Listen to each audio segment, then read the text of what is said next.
Magistère de l'Église.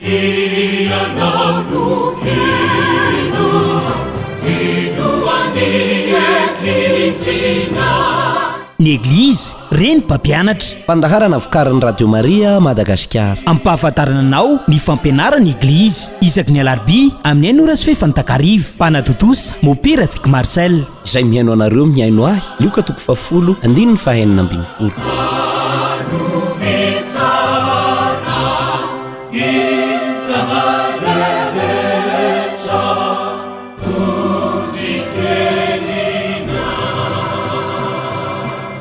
Faly manolotra ny arabandray ry mpiano ajaina ho antsika mpanaraka ny fandaharana Magistère de l'Église. Amin'ity androany ity sika dia hanohy hatrany ny fandinihantsika ny fampianaran'ny fiangonana mahakasika ny atao hoe fianakaviana. Ho an'ity androany ity sika dia hiresaka manokana mahakasika ny fanambadiana araka ny lahitr'Andriamanitra sy ny sitrapon'Andriamanitra. Dia androany zany avy hatrany sika dia hijery amin'ny fomba tsotra hoe inona moa ny toetra n'izany fanambadiana zany araka ny fampianaran'ny fiangonana. Ka ny fiangonana zany amin'ny maha hoe reny mpampianatra azy dia tsy misorona fa milaza ny marina ary mazava ny fampianaran'ny fiangonana fa misy toetra telo lehibe na hoe propriétés essentielles anankitelo, toetra telo lehibe zany mampiavaka ny fanambadiana araka ny fampianaran'ny Église katôlika. Dia voalohany tokana ny fanambadiana, faharoa tsy azo ravana ny fanambadiana zany, ary ny toetra ny fahatelo dia misokatra amin'ny aina ny fanambadiana. Reo anankitelo reo zany ny toetra telo amin'ny fanambadiana araka ny fomba fijery katôlika, izay hoe tsy zavatra ny fironon'ny fiangonana akory fa notakarina avy amin'ny baiboly. Dia reo zany no antsoina hoe toetra telo fototra lehibe mahafanambadiana amin'ny fanambadiana. Dia reo anankitelo reo dia averina koa tokana, faharoa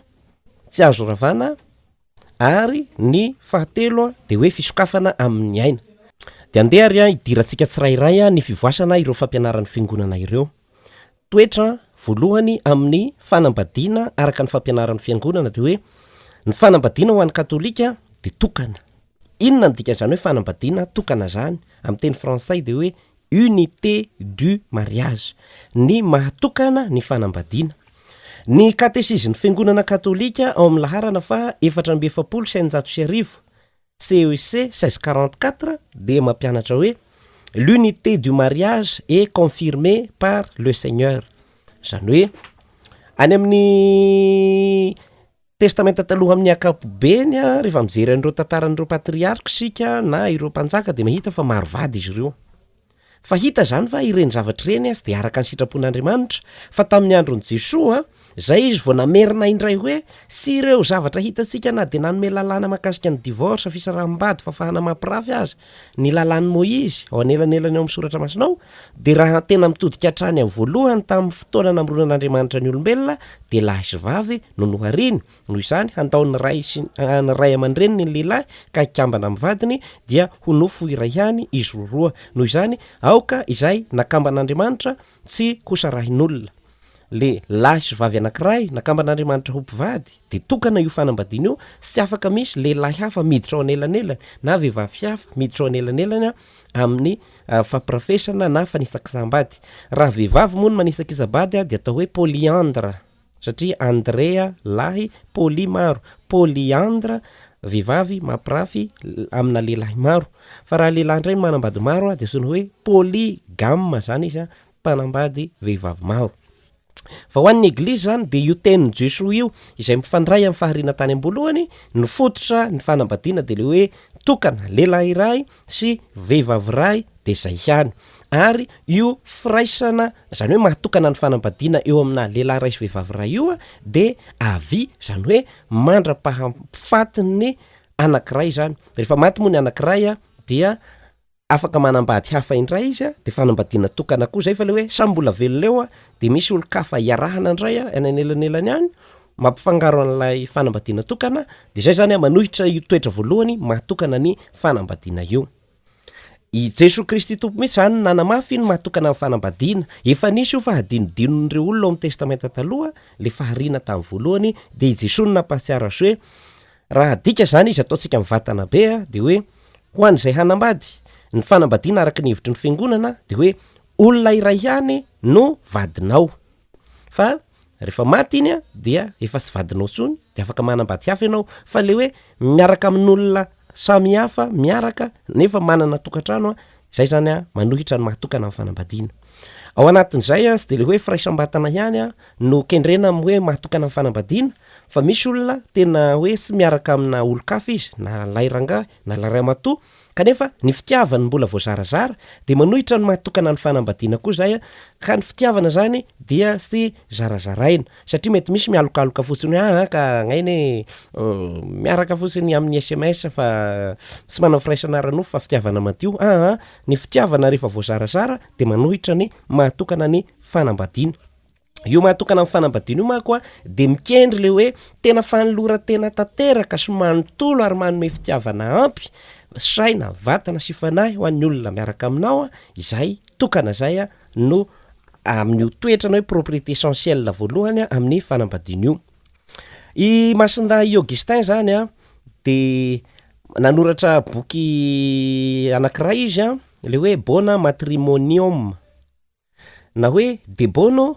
conjugale de bono coniugale ao amin'ny laharana 720 de ozy izy hoe ny fifampitokisana eo ampivady no miaro an'io mahatokana ny fanambadiana io zany hoe samy fidèle zany na ny lahy na ny vavy ao anatin'ny fanambadiana zay samy fidèle mijanona ho mahatoko foana de tsy hisy ny fampirafesana sy hisy ny fanisakisahambady eto a Madagasikara satria eto sika no miresaka de misy toerana sasany a mbola kolosaina le manambady maro de eken'ny fiarahamonina zany ary nareo vehivavy manambady maro aza de manaiky an'izay hoe lehilahy iray a hitambarana vehivavy 5 kanefa izany de mifanohitra amin'io mahatokana ny fanambadiana io fa amin'ny toerana zay sy misy an'izany fomba zany ray a de maro a ny olona hoe izy de tena manambady na lahy na vavy kanefa mbola manana vady maro miafina na raika fotsiny aza fa miafina le hoe manao sipa any amin'ny sisiny any zany akoatra ny vady ireny zany a de manohitra n'io toetra ny fanambadiana hoe mahatokana azy io satria be deaibe ny manana fifandraisana ivelan'ny tokantrano fomba fitena zany de hoe relation extra conjugale io relation extra conjugale io zany miaraka manao sipa miaraka manolona anyvelany any na lahy na vavy manohitra ilay mahatokana ny fanambadiana zany ka tena manimba mivatana ilay mahatokana ny fanambadiana ireo hoe vady maro na miafina nankariary misy fifandraisana sy de mazava ivelan'ny tokantrano de matetika ny vehivavy sy ny ankizy le zanaka ao an-trano a no lasibatra rehefa misy an'izay a fanambadiana miafina ny velany zany satria na ny loharanom-bola dia lasa anyvelan'ny tokantrano ny fitiavana tokony hoentina manafana ny tokantrano a sy mba hisitrahany vady aman-janaka lasa misasaka ny anyvelany a no midioka azy de zay zany a anisany tsy maintsy apetraka antsika tsara ny toetra faharoan'ny fanambadiana araka ny fampianaran'ny fiangonana de le hoe io fanambadiana io de natao haharitra ary sy azo ravana fa tsy hoe manandrana manambady kely de rehefa sy mety indray de miova de magnova vady de mandroka mandao de manandrana hafa etseroindray fa indissoluble zay no fiteny azy hoe sy azo ravana zany io fa natao haharitra izany fanambadiana zany Jesoa no miteny an'izany ao amin'ny Mateo 7:20 le hoe aoka izay nakamban'Andriamanitra sisy olona hanasaraka azy ka io na le mpivady manao na de manao teny arana aza mpivady de tsy tokony atao zany tsy azo atao zany satria olombelona reo de tsy afaka mandrava fanambadiana na ny anankiray amin'ny couple na ny havambady na ny rafozana na ny zobavy de sy miditra afaka handrava izay nakamban'Andriamanitra izay le propriété na toetra ny fanambadiana hoe maharitra tsy azo ravana satria manana le toetra tsony hoe indissolubilité zany ny fanambadiana zany ny voafy zany ara potiponoana lehibe ny concile tao 30 zany amin'ny fanazavana ny resaka sacramenta zany concile de 30 zany ao amin'ny Denzinger laharana fa 7:7 Denzinger 18:07 le lien matrimonial est perpétuel et indissoluble Jesosy nanomboka ny teny an'io hoe tsy azo ravana ny fanambadiana fa namafisy ny concile tany 30 zany zay hoe le lien matrimonial et perpétuel et indissoluble. Inona ny hevitra zany hoe ny fatoram-panambadiana ozy ny consultant 30 de mandrak'izay ary tsy azo ravana. Raha ohatra zany io fampianaran'ny consultant 30 io fivoasana ara-teolojika io, fampianaran'ny fiangonana ofisialy, dia milaza hoe ny fanambadiana de araka lela zay ny masintapoly amin'ny Efezianina toko 5 hoe tena sary velona mihitsy zany maneho lay fifanekempihavanana sy mety rava eo amin'ny Kristy sy ny fiangonana io fanambadiana io, famantarana hita maso maneho ny firaisan'ny Kristy sy ny fiangonana. Sy mbola nisy naovinana hoe Kristy nanaran'ny fiangonana na hoe fiangonana sy misy an'ny Kristy de ohatr'izay koa ny faharetany fanambadiana eo amin'ny lehilahy sy vehivavy. Ka ny fanambadiana zany araka ny fampianaran'ny consultant 30, araka ny fampianaran'ny fiangonana no zany de tsy maintsy mitondra io faharetana sy tsy azo ravana io fa le hoe mandrak'izay io ary tsy azo ravana zany. Masinday Jean Chrysostome amin'ny toriteniny ho an'ny Efezianina de miteny hoe le mariage est un port dans la tempête. Ny fanambadiana ozy izy dia serana sambo ao anatin'ny tafiodrivotra. Raha ohatra jerevantsika ny zava-misy eto Madagasikara de hoe anisany manimba ny toetra faharoan'ny fanambadiana io ny hoe tratry ny fahantrana de mitady olona mpanan-karena na manam-bola, fa rehefa mahantra le olona miaraka na lasa resy lasa banky dia leo ianao de no fahantrana de lasa mora misaraka. Ny resaka fifindra-monina noho ny antony asa sy ny sisa ihany koa de mifanalavitra toerana ny mpivady de mahatonga an'izay hoe ny ela mahiray ny roa zay olona ifandraisany anankiray ihany de indray lasa vadiny ihany de lasa misy ny fisarahana. Ka am'izao fotoana zao de misy ny atao hoe séparation facile, na zavatra tsisy dikany aza de efa occasion anankiray hisarahana. Na ohatra hoe fanafitohinana kely mba toetra tsy lavorary eo amin'ny andanina ny ankilany de iny de efa ampy ho an'ny sasany hanazavany ny antony andaozany ny vadiny na androhany azy tsy iarahany amin'ny tsony.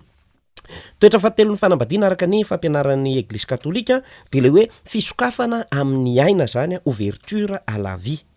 Dia i Masinday Augustin manome anarana an'io toetra ny fanambadiana hoe fisokafana amin'ny aina hoe ny mpivady zany tokony hoe hiteraka fa tsy voatery misy fantatsika hoe tsy miteraka na ny lahy na ny vavy, fa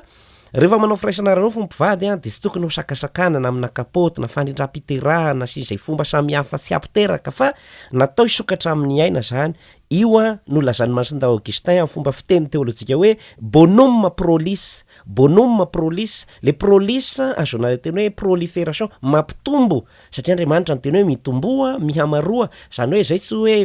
hiteraka ohatran'ny bitro fa le tiana tena na ohatran'ny fozahorana tonga de atodiny 500. Sy zay ny tiana tenena hoe bonum prolis le sodran'Andriamanitra hoe ny fanambadiana rehefa mikambana mpivady de tokony hisokatra amin'ny aina azona ny fiterahana mba hitondra an'izay fiterahana zany. Ny katesizmy fiangonana katôlika nivoaka tamin'ny 1770 ao amin'ny laharana fa 1600 CEC numéro 1601 zany hoe 1601 de milaza hoe le mariage est par nature ordonné à la génération et à l'éducation des enfants. Ny fanambadiana de voaorina araka ny toetrany hoe natao hiterahana zany ny anambadiaka hiterahana, kanefa tsy ateraterapona koa ny zaza teraka fa natao ho beazina ireo zanaka ireo. Fanabeazana azy amin'ny vatany, mena sakafo, tsaboina raha marary, apita fina tsara, beazana ara-saina, omena fanabeazana sy fianarana mba hampivoatra ny sainy zay, ara-pihetsepo, ara-tsitrapo ary ara-pitiavana sy ny sisa zany zay. Dia hozy Masinday Jean Chrysostome le hoe de bono coniugale ao amin'ny larina fanefo hoe in pro l'intelligitur fructus matrimoni, ao amin'ny zanaka no hita ny vokatry ny fanambadiana. Zany hoe ny fanambadiana atao hoe zany mamokatra sy hoe mahatratra ny tanjona naharin'Andriamanitra azy de le hoe hita hoe io fa mananjanaka ny fianambadiana. Izay tsy midika hoe rehefa tsy miteraka ny mpivady de hoe tsy mamokatra ny fanambadiana, satria ny fanambadiana koa de le soa ifanomezan'ny mpivady koa anisan'ny zava-dehibe ao le ny anambadiako namana, mifamenome ny anambadiako hiterahana. Ka raha sendra tsy miteraka ary tsy fanahinina na ny sakasakanana na hoe fanaovanao fanindram-piterahana artifisialy no mahatonga zany de sy olana zany satria ilay ny anambadiako namana izay anisan'ny efa zava-dehibe zany zay. ka ny eglizy de mandahan-kariary sy mivatana izay zavatra rehetra mandaha ny aina toy ny fanalanjaza avortement ny contraception artificielle pilule reto karazana fanafody sindrone implant stérile saikarine fatorane didine makasy makaro satria mifanohitra am'le toetra ny fanambadiana misokatra maka amin'ny aina zany izay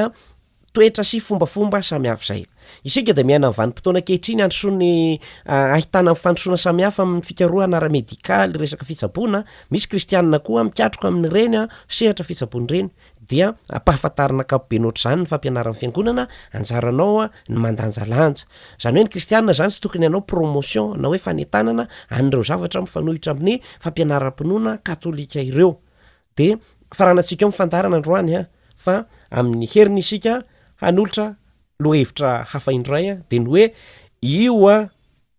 fianakaviana io de misy fototra ara-paharina zany hoe fa droit naturel sitrapon'Andriamanitra misy ny fianakaviana indrindra ny fanambadiana fa tsy zay loha ny resaka sika androany fa de faranantsika am'ireo toetra telo ny fanambadiana kristianina ireo araka ny fampianaran'ny eglizy zany zay moa no magistère azy inona no ampianaran'ny fiangonana inona ny hevitry ny fiangonana mazava de sisy zavatra mampisalasalatsika itsony zany zay makasitraka tompoko lahy makatelina tompoko vavy. Magistère de l'Église.